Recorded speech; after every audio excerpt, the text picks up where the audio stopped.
Baik, alhamdulillah alamin. Terima kasih pemirsa masih bersama kami dalam Damai Indonesiaku dan kita masuk dalam segmen tanya jawab. Di samping saya sudah bersama salah satu jamaah yaitu Bapak Maizar Anwar. Assalamualaikum Pak Maizar. Oke, bisa didekatkan mic-nya Pak? Ya. Oke, Pak Maizar nanti akan mengajukan pertanyaan yang nanti akan dijawab oleh guru kita Ki Haji Abi Amir Faisal. Sebelum Pak Maizar mengajukan pertanyaan nih, saya mau tanya dulu Pak Maizar. Ada pengalaman mungkin Pak Maizar ketika melakukan sesuatu dalam hidup Pak Maizar, ada satu kemalasan yang sangat malas banget. Itu pernah nggak Pak Maizar? Seperti apa itu? Boleh diceritakan Pak Maizar? Saya rasa pernah. Seperti apa itu Pak Maizar? Pertama di saat saya menghadapi pekerjaan di kantor yang terlalu berat, rasanya malas untuk menghadapi, untuk datang ke kantor rasanya terlalu berat untuk akan menyelesaikan ini, lebih bagus nggak usah datang. Lebih bagus nggak usah datang.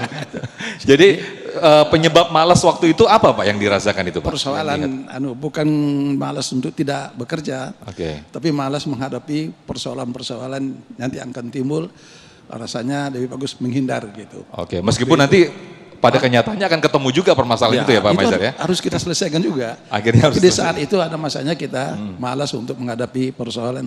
Tapi di lain waktu ini kita, karena ini tanggung jawab kan kita harus menyelesaikan masalah itu. Akhirnya mau nggak mau tetap diselesaikan itu masalahnya. Baik, silakan Pak Maizar untuk mengajukan pertanyaan yang nanti akan dijawab oleh guru kita Ki Haji Abi Amir Faisal. Silakan Pak Maizar. Terima kasih. Tadi sudah diperkenalkan nama saya Ketua DKM Darul Nikmah Pak. Masya Allah, yang ingin saya tanyakan, sesungguhnya malas itu kan ada dua hal. Kita terlahir malas, tapi tidak ada manusia itu yang lahir malas Pak. Tergantung bagaimana pendidikannya, bagaimana pembinaan. Binatang saja Pak kalau mencari lahir dia kan berusaha dia untuk mencari makan sendiri, tidak malas. Tapi kalau kita manusia terlahir itu pasti tidak malas. Tetapi itu harus ada pembinaan bagaimana supaya anak-anak kita, generasi kita ini tidak malas. Nah, yang kedua, malas itu karena memang dia nganggur. Tidak ada pekerjaan. Kenapa kok malas-malas? Kesana ngelamar tidak ada kerjaan, kesini tidak ada pekerjaan. Sehingga banyak nganggur, bahkan banyak duduk-duduk di luar masjid ini yang tidak punya pekerjaan. Sekarang solusinya bagaimana?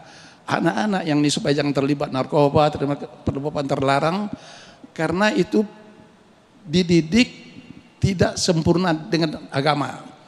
Ya, mereka lahir, terus sekolah, terus tidak ada pembinaan. Kalau di kampung-kampung Pak, long waktu kita belajar ngaji di surau di mana, seperti di Betawi ini sering ajar anak pengaji, sehingga tidak ada waktu untuk yang long untuk ini.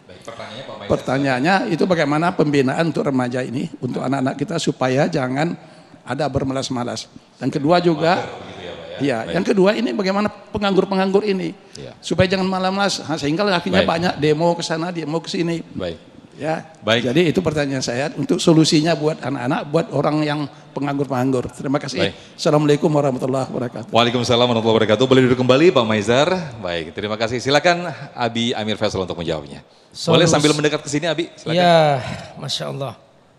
Kalau ingin solusi supaya tidak malas, Abi Amir kasih singkatan. Apa itu Abi? T, hafalkan Bu. T lagi, D, L. T, D, L. Triple T, L ya? Iya. T yang pertama, target. Kalau ibu hari ini punya target, aku harus selesai baca Quran 1 juz, maka ibu komitmen tidak akan malas. Hanya mereka yang tidak punya target, yang hidupnya selalu dimakan, digerogoti oleh kemalasan. Siap berubah? Siap. T yang kedua, teman. Orang yang punya teman pemalas akan ikut malas. Tapi orang yang punya teman selalu semangat akan ikut semangat. Ibu berdampingan dengan penjual parfum, ibu kebagian harumnya enggak? Kebagian. Tapi kalau ibu berdampingan dengan maling, kebagian Curiannya. kebagian hasil curian. Ya. Nah, itulah teman. Jadi kalau teman ibu semangat, tidak pernah terlambat sholat, selalu rajin taklim, ego akan kebagian. Itulah pentingnya teman. Yang ketiga apa Bu? D. Ya. D ini dosa. Hindari dosa. Allah menggambarkan dalam surah Al-Insyirah, wa wada'na anka wizrak alladzi anqadha dhahrak. Wizr di antara maknanya dosa. Jadi orang yang selalu sibuk dengan dosa, dia seperti ada beban di punggungnya. Sehingga dia malas untuk sholat subuh. Orang yang tadi malam mabok gak akan bangun sholat subuh. Orang yang tadi malam begadang main judi online gak akan bangun sholat subuh. Apalagi sholat tahajud. Jadi dosa seringkali menghalangi seseorang untuk menjadi produktif. Oleh karena itu hindari dosa sekecil apapun. Ingat selalu ayat faman ya'mal mithqala dzarratin khairan yarah wa may ya'mal mithqala dzarratin syarran yarah. Sebesar atom pun dosa itu akan menjadi penghalang.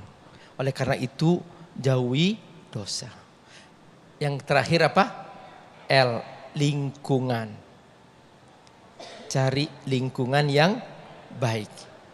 Kalau ibu males baca Quran di kamar, pindah ke ruang tamu. Kalau di depan ibu ada TV menyala, padamkan.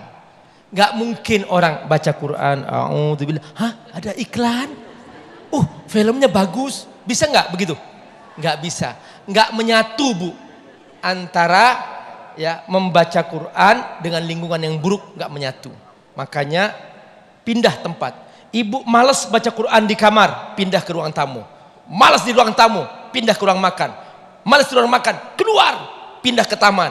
Malas di taman, pindah ke masjid. Kalau di masjid malas keterlaluan. Karena di masjid nggak ada dosa kan, nggak ada setan kan. Nah tadi Ustadz bilang setan penyebab kemalasan. Makanya mulai hari ini coba angkat tangan semuanya. Ya, ya. Mulai hari ini bye-bye setan. Yes. Oke. Baik, Masya Allah. Terima kasih Abi Amir yang telah memberikan jawaban. Masih diingat Bu ya? TTDL. Apa tadi? Target, teman, target, dosa, dan lingkungan. Baik, Masya Allah.